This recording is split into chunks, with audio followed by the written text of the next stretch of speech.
চলো বন্ধুরা, তোমাদেরকে আজকে বিশাল বড় আকারের একটা মাগুর মাছ দেখাই। আমার ভাই মাছ ধরতে গেছিল, আর আমার ভাইয়ের গায়ে বেজে মাছ ওঠে এরকম একটা কথা। ও যেখানেই যায় মাছ ধরতে ঠিক মাছ ধরেই নিয়ে আসে, মিস যায় না কোথাও। তাই আমার ভাই আজকে মাছ ধরতে গেছিলো, আর দেখো এখানে কত বড় একটা মাগুর মাছ ধরেছে, আর একটা বড় ধরনের একটা কই মাছ ধরে নিয়ে আসছে। এইবারে কথা হচ্ছে মাগুর মাছটা কে কাটবে। এখন আমাকে ধরেছে, দিদি তুই কাট তুই কাট। আমি বললাম আমি এত বড় একটা মাগুর মাছ কী করে কাটবো, তুই বললে হয় যে এত বড় মাগুর মাছটাকে তুই কাট, আমি কি করে এত বড় মাগুর মাছটা কাটবো। তো ভাই বলছে দেখ আমি তো পারবো না, তুই কেটে দে একটুখানি মাগুর মাছটা কাট। তো আমি ভাবলাম ঠিক আছে, যখন মাগুর মাছটা কাটবোই তখন একটা ভালো সুন্দর ধরনের রেসিপিও বানিয়ে রাখি মাগুর মাছের।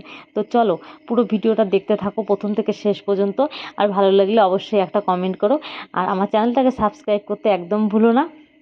তো চলো এখন আমি মাগুর মাছটা নিয়ে নিয়েছি কাটার জন্য, আর এখানে ছাই মাখিয়ে নিয়েছি, কারণ প্রচুর পরিমাণে লালা আছে মাগুর মাছটা, তাই আমি ছাই মাখিয়ে এখন কি করব, আমি মানে গলার চারিদিকটার ছালটা কেটে নিচ্ছি, কারণ আমি এই মাগুর মাছটাকে ছাল ছাড়িয়ে রাখবো, ছাল রাখবো না, কারণ ছাল কেউই খাবে না, কেউই পছন্দ করে না, তাই ছালটাকে ফেলে দিতে বলেছে। তো আমি এখন পুচিয়ে পুচিয়ে গলাটাকে ভালো করে কেটে নিচ্ছি। আচ্ছা বন্ধুরা, তোমরা কে কে মাগুর মাছ খেতে পছন্দ করো আমাকে কমেন্টে অবশ্যই জানিও।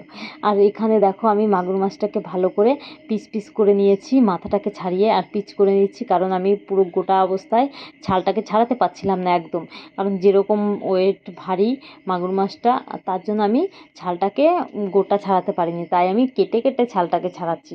আর কেটে পুরো ওপর থেকে ছালটাকে ফেলে দেবো, শুধু মাছটাই থাকবে মাংসের মতো হয়ে লাল লাল কালার হয়ে থাকবে। আর তাই আমি পুরো পিস পিস করে ছাল ছাড়িয়ে নিয়েছিলাম আগে, আর পিস পিস করে এখন কেটে নিচ্ছি। আর বন্ধুরা, তোমরা মাগুর মাছ কী করে রান্না করো আর কিভাবে রান্না করলে তোমাদের খেতে পছন্দ হয় সেটাও একটুখানি কমেন্টে জানিও, কারণ সবাই তো আর সব একই রকম পছন্দ করে না, কেউ ঝোল খায়, কেউ কষা খায়, কেউ ভাজা খায়। তো আমি এইটাকে মাগুর মাছটাকে কষা কষা করব, আর পুরো মাংসর মতো করে রান্না করব প্রথম থেকে লাস্ট পর্যন্ত, কিন্তু দেখবে একদম মিস করবে না ভিডিওটা, বারবারই বলছি একই কথা। তো এখন আমি মাছটাকে ভালো করে পিস পিস করে নিচ্ছি ছালটা ছাড়িয়ে, আর এখানে পিস ছালটা রয়েছে দেখো, ছালটাকে ফেলে দিয়েছে, আর অনেকগুলো পিস হয়েছে এই মাগুর মাছটা, দেখেছো পিসগুলো কত বড় বড় করেছি, তবু অনেকগুলো পিস হয়েছে মাগুর মাছ, আর প্রায় 1 গামলা মাগুর মাছ হয়েছে। তো ছালটা ফেলে দেওয়ার পরেও, আর এই মাছটাকে আমি পুরো ডুবা তেলে ভাজবো মশলা মাখিয়ে। তো এখন আমি ভালো করে আগে কেটে তারপরে ধুয়ে নেবো, আবার ডিমও হয়েছিল বন্ধুরা, অনেকটা ডিম হয়েছিল এই মাছটায়। তো তার জন্যই অনেকেরই পছন্দ হয়েছে মাছটা দেখে, আর খুব হই হুল্লা করছিল যে দেখো এমন একটা জিনিস থাকে না, সবার মধ্যে ভাগ করে নেওয়ার মজাটাই আলাদা থাকে।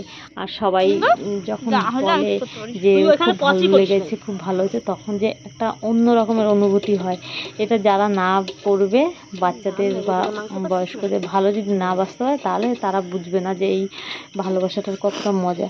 অনেকেই এখন চায় একা একা থাকতে, একা ফ্যামিলি, দুজনের ফ্যামিলি নিয়ে থাকতে, কিন্তু অনেকেই বয়স্কদের নিয়ে থাকতে চায় না। এটা কিন্তু ঠিক না, বলো বন্ধুরা, একদমই ঠিক না, কারণ বয়স্ক মানুষদের নিয়ে তো আমাদের চলতেই হবে না।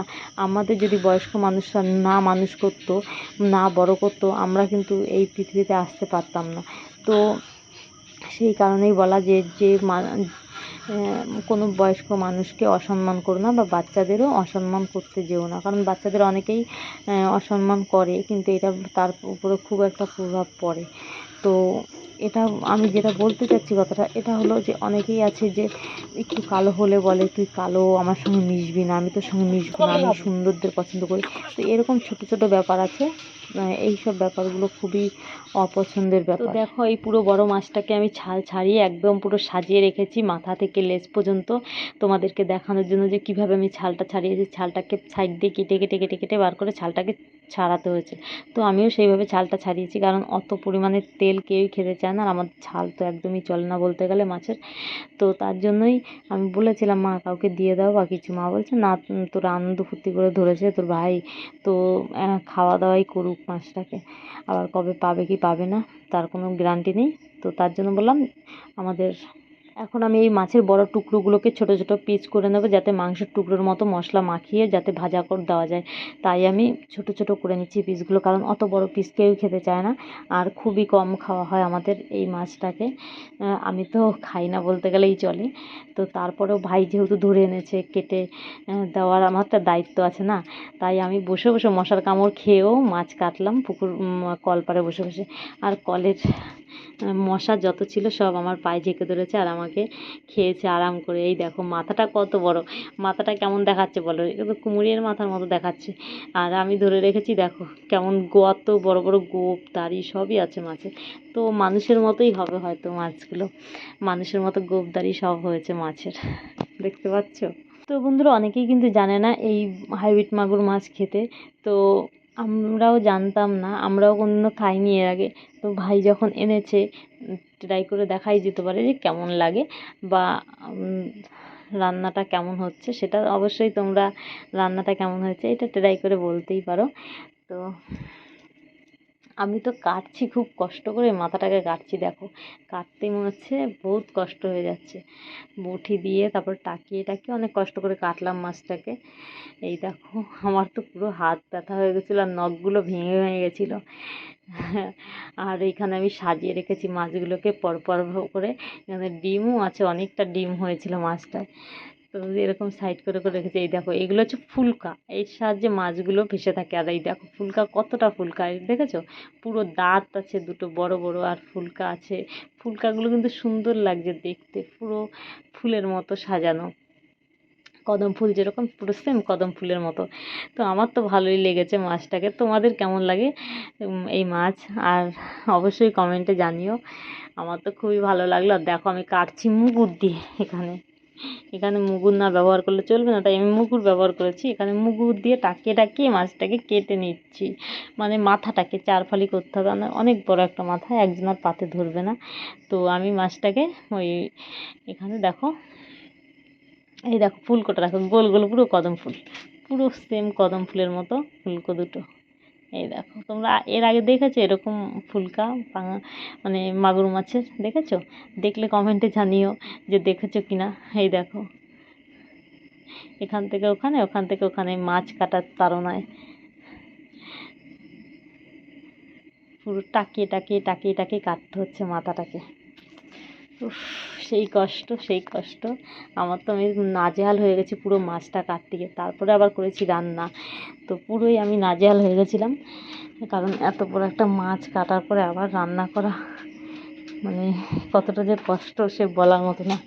আচ্ছা বন্ধুরা, তোমরা কি মাছ কাটতে পারো, নাকি তোমাদেরকে অন্য কেউ হেল্প করে? আমাকে কিন্তু হেল্প করার মতো কেউ নেই, আমি একা একাই কাটতে হচ্ছে। আর তোমাদের মাছ কাটতে কেমন লাগে, তোমরা মাছ কাটতে পারো কিনা কমেন্টে অবশ্যই জানিও। আমি তো মাছ কাটায় খুবই দক্ষ, আমার মাছ কাটতে খুব ভালো লাগে, কিন্তু অনেক বড় মাছ হলে তখন মুশকিল হয়ে যায়, কাটাটা খুবই কষ্টসাধ্য হয়ে পড়ে। তো আমি সব মাছ প্রায় আমার কাটা হয়ে গেছে, আমি সব এখানে গুটিয়ে নিয়েছি, শুধু মাথাটা নিয়েই জঞ্জাল, কারণ মাথাটা মোটেই কাটতে পারছি না, মোটেই কাটতে পারছি না। তো মাথাটা শেষমেশ ফালি দিয়ে মুগুর টুগুর দিয়ে এই যে কাটলাম। এইবারে আমি মাছগুলোকে তুলে নিলাম, এখন মাছগুলোকে ধুতে হবে।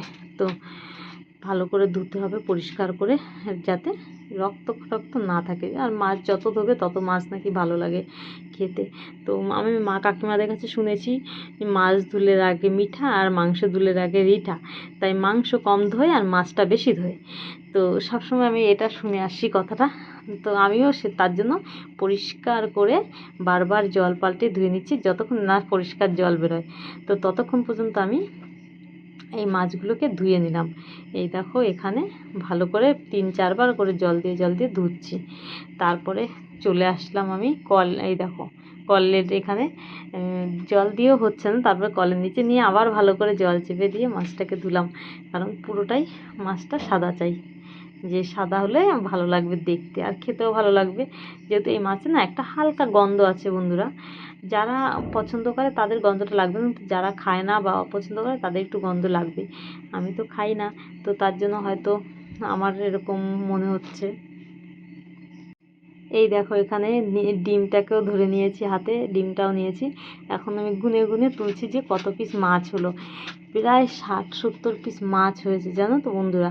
তারপর কত বড় বড়, আর মিস্ত্রিরা কাজ করছে, তো মিস্ত্রিরা খুব খুশি, মিস্ত্রিদের রান্না করে দিলেই হবে, এরকম একটা ব্যাপার।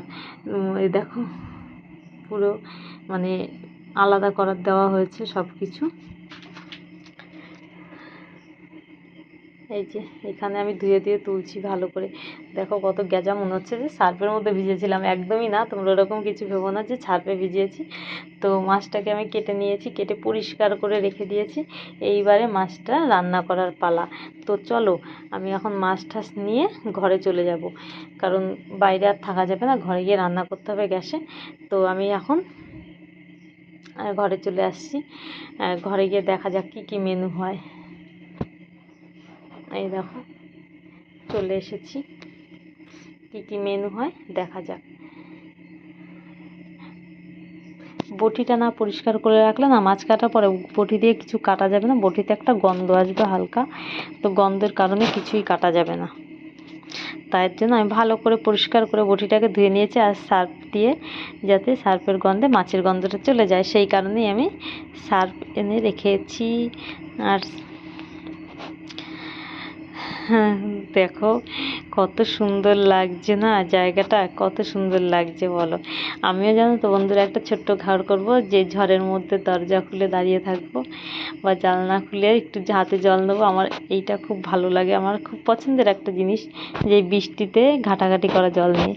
আরে বাবা, বৃষ্টি না হলেও তো মানুষের শরীর খারাপ হচ্ছে, ভুগছে, তো সেটা কোনো ব্যাপার না। তো আমরা এখন মাছে আছি, মাছেই থাকি। মাছের রান্নার মশলা প্রায় দেওয়া হয়ে গেছে, কারণ আমি তো মেখেই দিয়েছিলাম। ভাজা মশলা হচ্ছে জিরার গুঁড়ো, লঙ্কার গুঁড়ো, আর যা যা ছিল আদা রসুনের পেস্ট সব কিছু, বা ওর যে মাছ ছিল সেই মাছটাও ভেজে নেওয়া হয়েছে। তো গুছিয়ে টুছিয়ে চললাম, এখন প্রায় 20 দিনের নামে, এখান থেকে ওখানে, ওখান থেকে ওখানে, ওখান থেকে ওখানে। তো তোমরা সকলে ভালো থেকো। এখানকার লোকেদের এই দিদি হয়ে আমি বলে দিলাম যে সবাই তোমরা ভালো থেকো। আমার মাছ কাটা, এই দেখো কত মাছ হয়েছে এখানে। আর এইটা ছিল ডিম, ডিমটার অর্ধেকটা রয়েছে আর অর্ধেকটা থেতলে গেছে, ফেলে দেওয়া হয়েছে। আর এখানে এতটা মাছ হয়েছে।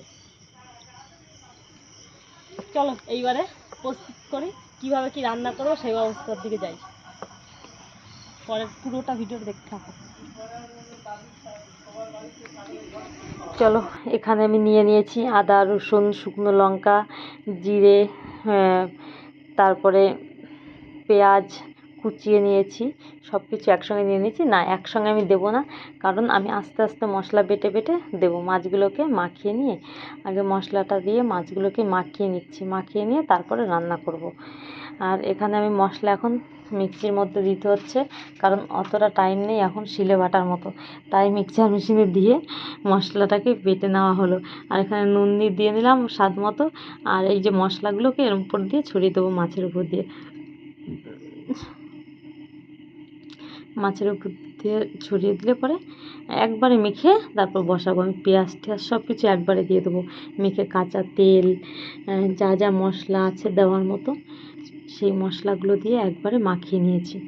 মাখিয়ে নিয়ে এই দেখো এখানে দিয়েছি আদা বাটা, রসুন বাটা, আর জিরে বাটা, শুকনো লঙ্কা বাটা, সব কিছুই বাটা বাটা। তো এইখানে আমি মেখে নিয়েছি সব ঠিকঠাকভাবে। এখন ভাজার পালা। এদিকে কড়াইতে তেল দেওয়া রয়েছে, তেলটা গরম হোক আগে, তারপরে তো ব্যবস্থা করব না। এই দেখো এখানে পুরো সাজিয়ে সাজিয়ে রাখা হচ্ছে পিসগুলোকে, মাছের পিস, মাংসর না। তাই এখানে আমি এই দেখো লেবুর রসও দেওয়া হচ্ছিল।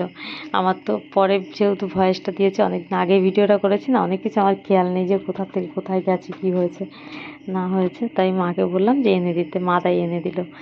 এবার এইটা দেখো বন্ধুরা, মশলা দিয়ে আধা ঘন্টা ম্যারিনেট করে রেখে দিয়েছি। এইবারে আমি কড়াইটা বসিয়ে দিয়ে গ্যাসটাকে ধরিয়ে দিয়েছি।